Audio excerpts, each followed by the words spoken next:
అందరూ కలిసి కలిసి కలిసి కలిసి అని ఎన్నిసార్లు అనుకున్న తర్వాత స్తోత్రం కూడా విడివిడిగా చెప్తారు. అందరూ ఏకమై కలిసి మంచి స్తోత్రం చెప్పండి.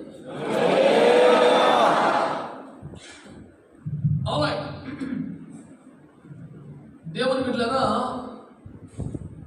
12:30 అవుతుంది. 1:30 ముగించుకుందాం.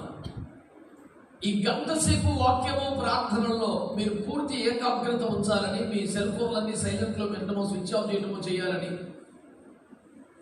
మీ ఫోన్ పోయితే ప్రకారం మీ వైపు అసహనంగా చికాగ్గా చూస్తే మీకే ఇబ్బందికరంగా, మరింత అవమానకరంగా కూడా ఉంటుంది కనుక మీరు ముందే జాగ్రత్త పడాలని ప్రభు పేరును కోరుతున్నాను. వీళ్ళలా ప్రభు యేసుక్రీస్తు వారి లోకంలో మహిమ కలిగిన పరిచయం చేస్తూ ఉన్న దినాలలో ఆయన వద్దకు అనేక కారణాలతో వచ్చేవారు. ఓసారి 10 మంది కుష్ఠరోగులు యేసు వద్దకు తమని బాగు చేయమని కోరుతూ వేడుతూ వచ్చారు. బైబిల్ అడిగిన మీ అందరికీ తెలుసు, ఆ దినాలలో కుష్ఠరోగం కేవలం ఒక వ్యాధిగా మాత్రమే ఎంచబడేది కాదు, ఒక అపవిత్రతగా చూడబడేది. వారిని సమాజంలో నుండి వెలివేసేవారు. వారు పాలెంలోనికి అడుగు పెట్టకుండా నిషేధాజ్ఞలు విధించేవారు. ఎవరైనా ధైర్యం చేసి జ్వరబడే ప్రయత్నం చేస్తే రాళ్లతో కొట్టి చంపేసేవారు.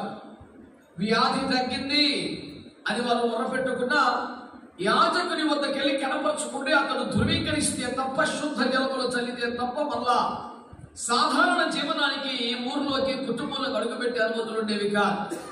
ఇదంతా చెప్పడం వెనక నా తాత్పర్యం, అది కేవలం ఒక వ్యాధిగా మాత్రమే కాకుండా ఒక అపవిత్రతగా చూసేవారు. అందుకని కుష్ఠ వ్యాధులను, వ్యాధిగ్రస్తులను బాగు చేయండి, స్వస్థపరచండి అనే పదాన్ని యేసు కూడా వాడలేదు. ఆయన ఎప్పుడు వాడినా కుష్ఠరోగులను శుద్ధులను చేయండి అనే మాట వాడేవారు. ఇంత చెప్పడానికి కారణం ఏమిటంటే అదొక అపవిత్రత, దానికి పరిష్కారం పవిత్రపరచబడుట.